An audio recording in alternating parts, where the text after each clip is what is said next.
All right, guys. Study guide for this week's test, okay? Let's begin. It says here, you sell cars for a living.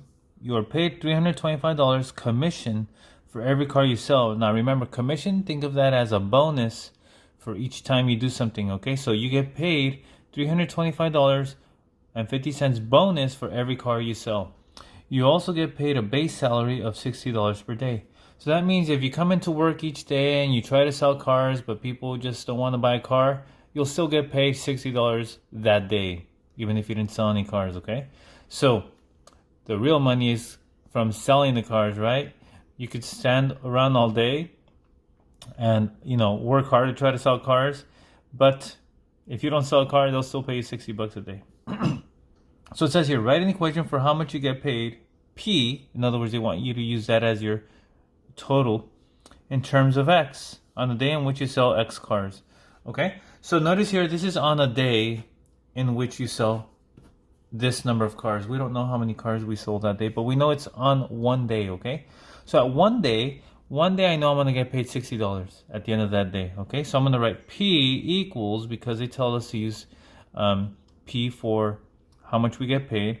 So I know I get paid $60 for that day, plus if I sell X number of cars, right? I get paid how much for each car that I sell? What's my bonus? What's my commission? $325.50 for each car I sell. So I don't know how many cars I sold that day, but I can set up this equation to help me get my total for that day. So I'm going to write 325.50 or 0.5, okay, X. Let me get my calculator here. Let's say I sold one car only that day, right? Then it would be 60 plus 325.50 times 1. I would get $385.50 that day. What if I sold two cars? Let's do this first here. 325.5 times 2. So I get, my bonus would be $651 plus the $60 that I earn each day. You see how that works? Okay, so X here is just telling us that it could be any number of cars we sell. Okay, if we sold 3 cars, then we just multiply by 3 and then add the 60. See that? All right, let's move on. So it says it snowed overnight, and as the day went, the snow melted until there was none left. The snow melted at a rate of 0.58 inches per hour. The initial height was 7 inches. Write an equation that represents the rate at which the snow melted that day. Use H to represent the height of the snow in the morning and T to represent time. Okay? Now, the time here represents the time that it took to melt each hour. Okay?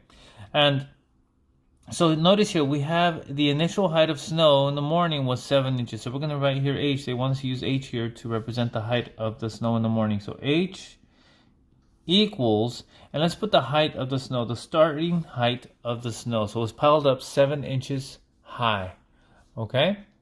But then it started melting as the day went by, right? Sun comes out and it starts melting. And so the rate at which it melts is 0.58 inches per hour. So we're going to put minus, because it's melting. That means the height of the snow is decreasing. So we're going to put 0.58 inches. We don't have to write inches. We know that refers to inches, but it's what's happening at, each time. 0.58 happens how often? It happens, it says here, 0.58 inches per hour. So each hour, we're going to use T there, is how much, or the rate at which it melts. Okay? So notice here, let's say we can calculate after 2 hours how much snow there was left.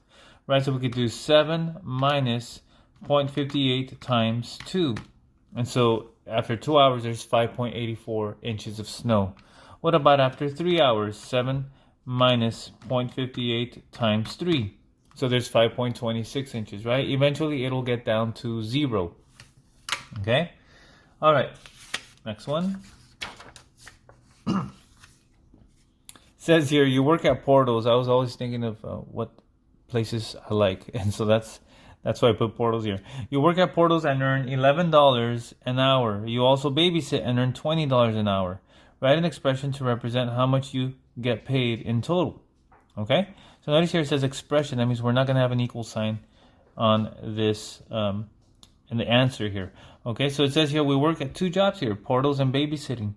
We earn $11 at portals. Now, they didn't give us a variable, but if they don't give you a variable to use, then just use the first letter of the place you work at. Okay, so portals, we're going to use P. So if I work at portals and I earn $11 an hour, I'm going to put 11P.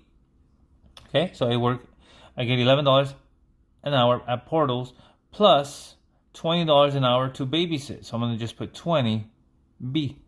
That's it. Now, if they gave us the variables x and y, then we would just use x and y. 11x plus 20y. Okay?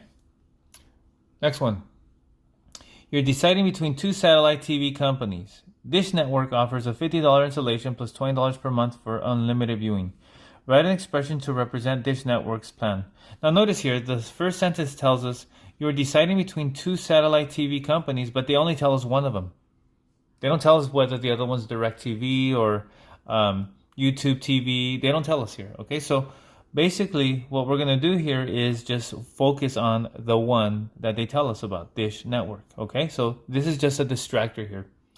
Okay, so the one that you're focused on right now is Dish Network. It tells us it offers a $50 installation plus $20 per month for unlimited viewing.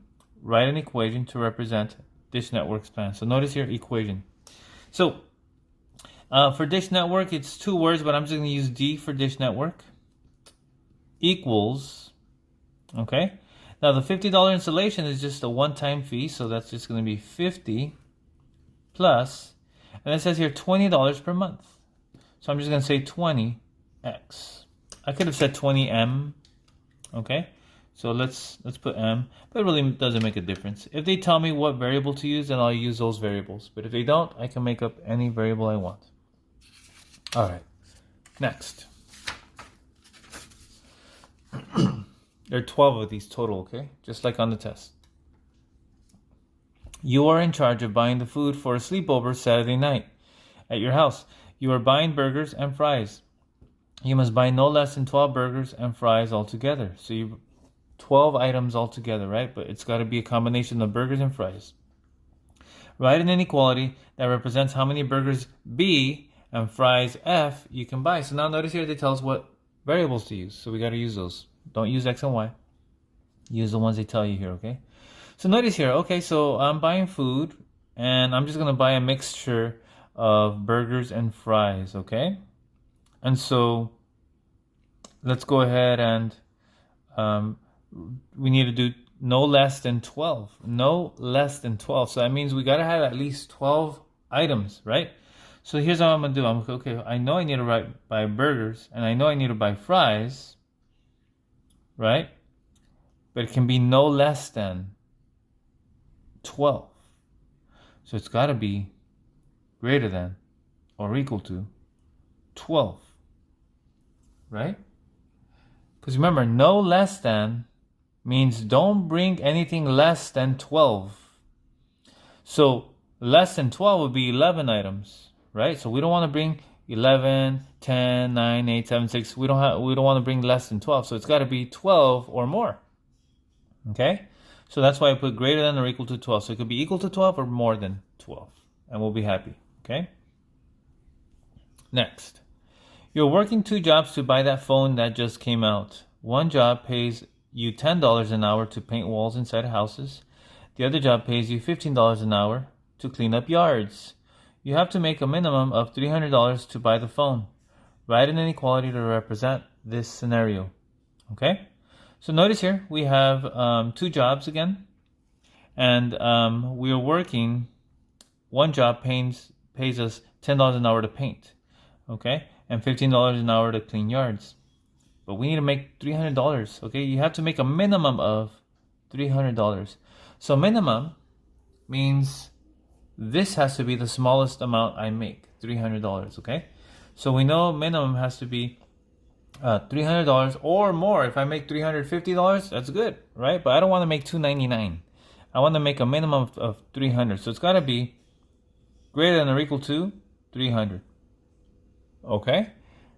Now, what do I put on this side? Well, my jobs, right? My jobs are painting houses and cleaning up yards. So $10 an hour to paint. So I'll just put 10p. Plus my other job pays me $15 to clean yards. So I just put 15Y for yards. And that's it. So $10 to paint, $10 an hour to paint, plus $15 an hour to clean yards. I need to make at least $300. Okay? All right. More food here. Burgers, fries, and drink. Okay? So notice here, you buy X burgers and Y fries. So again, we don't know how much we're paying, how much we're buying. They just tell some variable here. So write an expression for the total cost of burgers. Okay, so if I'm only buying burgers, here's the menu, $2.10. Okay? So if I buy X burgers, well, let's say I buy one burger, then it'll be just $2.10, right? If I buy two burgers, it'll be $2.10 times 2. So what I'm going to do right here is I'm going to just put $2.10 X. Okay? And I could plug in any amount right here. 1, 2, 3, 4, 5, 6, 7, 8, 9, 10, and so on. Okay, and that'll tell me how much it'll cost for burgers. What about the total cost of fries? Well, fries are a different price. They're $1.60. Okay, now the variable for fries is Y, so we're just going to do $1.60 Y. Okay? Now let's put these together and notice here the total cost of burgers and fries. So see, I'm buying both. Well, put those two together. That's 210X plus 1.60Y. And that's it. Okay? Almost done here, guys. 4 more to go. Okay? Look at this here. It says you have $10 to spend and use it, and you use it, I should say, to buy 2 burgers and the rest of the money on fries. Write an inequality to represent what you bought. Okay? So notice here. We know we bought 2 burgers. Well, what's the price of 2 burgers? 210 times 2, right, is $4.20. So we have $4.20 for our burgers. That represents the burger cost. And then we want to buy the rest on fries. Well, I know how much the fries cost. So it'll be $1.60. So again, the $4.20 represents the burger, the 2 burgers that I bought. It tells us exactly how many burgers we bought. So I can figure out how much I spent there. Remember, I only have $10, right? So $4.20 has already gone to the burgers. And then the rest of the money, I want to buy as many fries as I can. Okay? So I don't know how many fries I can buy yet. So I'm just going to go ahead and put 160 and then X for the cost of fries. Even though in the previous example it said Y, but we can use X because I haven't used X yet. Okay? So, and then I have to spend $10 or less, right? So I have $10, so I'm going to go ahead and put less than or equal to 10. So I can spend all my money, okay? Or I could spend less than that because it may not be exactly $10, okay? Now if you wanted to solve this, you can go ahead and subtract $4.20 on both sides and then divide by 160. But that's not what we're trying to do here, okay? We're just writing the equation. Almost done here. So we have write an expression to represent each scenario. Okay, so these will go by quickly. 16 feet more than Y. Okay. Now whenever you see more than, less than, more than, less than, the variable or whatever comes after that word, in this case Y, is going to go first. Right? So we're going to say 16 feet more than who? More than Y. Okay, so Y plus 16. See that? Or 18 feet less than Y. Less than who? Less than Y. So we're going to put Y minus 18. See that? 10 pounds more than Y. Oh, well, whatever Y is, we're going to add 10 to that. 4 pounds less than Y. Oh, whatever Y is, subtract 4. Okay? That's it. Next one. A triangle has a perimeter of 52. It could be inches, feet, any unit you wish. A triangle has a perimeter of 52 with lengths x, 2x, and 3x plus 1. Write an equation to represent this scenario. So let's go ahead and draw a triangle. And the picture is not really necessary. You could probably do this without the picture. But let's just go ahead and put the picture here. So we have one side length is x, the other one is 2x, and the other one is 3x plus 1. Makes no difference. I just picked any side and wrote it on there, okay? Now it says write an equation to represent this scenario. Okay, so let's go ahead and put it. Perimeter means to add up all the sides, right? So x plus 2x plus 3x plus 1 equals 52. That's it. Okay, again, we're not solving. We've already learned how to solve. You just add up all the variables here and then solve. Okay.